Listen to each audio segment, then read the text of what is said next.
Hello साथियों, स्वागत है आपका अपना यूट्यूब चैनल साइंस क्लास में। साथियों, आज हम बात करने वाले हैं 12th बायोलॉजी का चैप्टर नंबर सेकंड का ऑब्जेक्टिव के बारे में। ठीक है साथियों, चैप्टर नंबर सेकंड का ऑब्जेक्टिव के बारे में। ठीक है साथियों, चलिए हम चैप्टर का नाम बता देते हैं एक आपको, रिप्रोडक्शन इन फ्लाइंग प्लांट्स। ठीक है साथियों, पुष्पी पादप में लैगिंग चरण। चलिए साथियों, अगर आप हमारे चैनल पर नए हैं तो चैनल को लाइक सब्सक्राइब किए बिना नहीं जाए। ठीक है साथियों, और वीडियो का पूरा लास्ट तक देखिए वीडियो, तब आपको समझ में आएगा। ठीक है साथियों, वीडियो पूरे लास्ट तक देखिए और आपको तभी समझ में आएगा, नहीं तो आधे पे वीडियो को छोड़ दीजिएगा तो समझ में नहीं आएगा। ठीक है साथियों, चलिए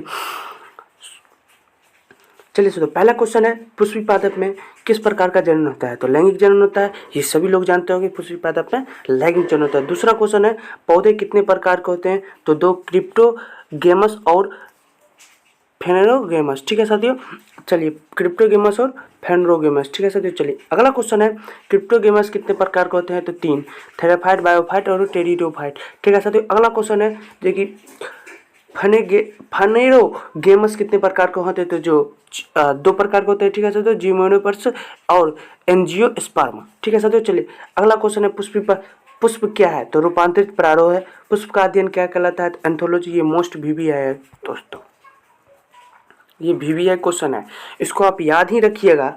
पुष्प की कृषि क्या कहलाती है? तो फ्लोरिकल्चर। पुष्प के कितने प्रकार होते हैं? तो चार, बाह्यदलपुंज, दलपुंज और पुंग और जायंग। चलिए दोस्तों, अगला क्वेश्चन 9 नंबर, पुष्प के सहायक भाग क्या कहलाते हैं? तो दलपुंज, बाह्यदलपुंज और दलपुंज। ठीक है साथियों, पुष्प का मुख्य भाग कौन है? तो पुमंग और जायंग। स्पेशल के समूह क्या कहलाता है? तो बाह्यदलपुंज। पुष्प की सबसे बाहरी भाग बाह्यदलपुंज। बाह्यदलपुंज की आकृति कैसी होती है? तो पत्ती के आकार। बाह्यदलपुंज का रंग कितना कैसा होता है? तो हरा। पुष्प के किस भाग में प्रकाश संश्लेषण की क्रिया होती है? तो बाह्यदलपुंज में।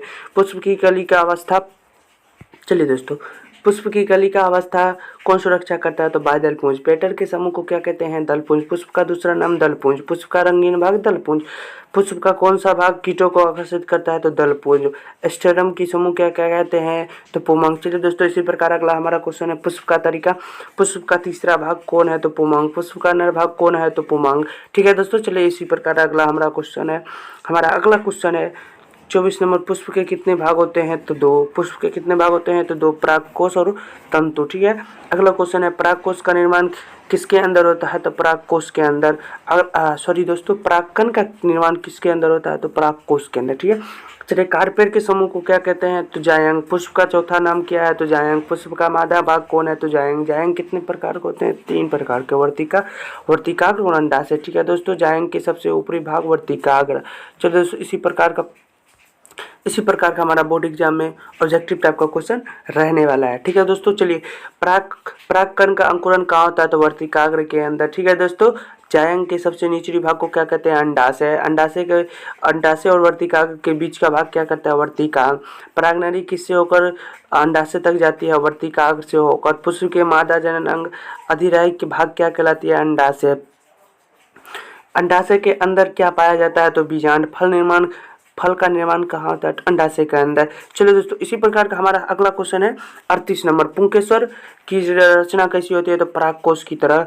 परागकोश की संरचना कैसी होती है? तो द्विपिंडीय। परागकोश की संरचना कैसी होती है? चतुष्कोणीय।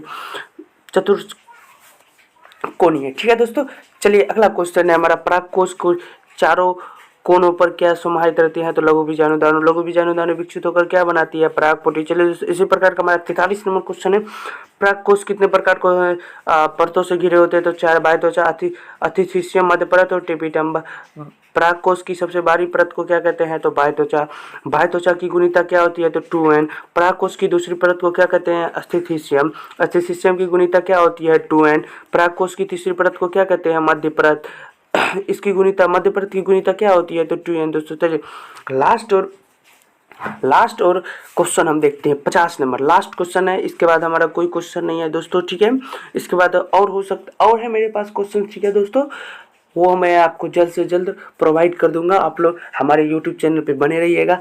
तो लास्ट क्वेश्चन क्या है? बाह्यत्वचा और मध्य परत को क्या कहते हैं? मध्य परत का कार्य क्या होता है? तो सुरक्षा देने का। ठीक है दोस्तों, सुरक्षा देने का इसका कार्य होता है। ठीक है दोस्तों, अगर हमारे चैनल पर नए हैं तो चैनल को लाइक और सब्सक्राइब जरूर करें। ठीक है दोस्तों, लाइक और सब्सक्राइब जरूर करें। ठीक है दोस्तों, चलिए मिलते हैं हम आपको अगली वीडियो में। ठीक है।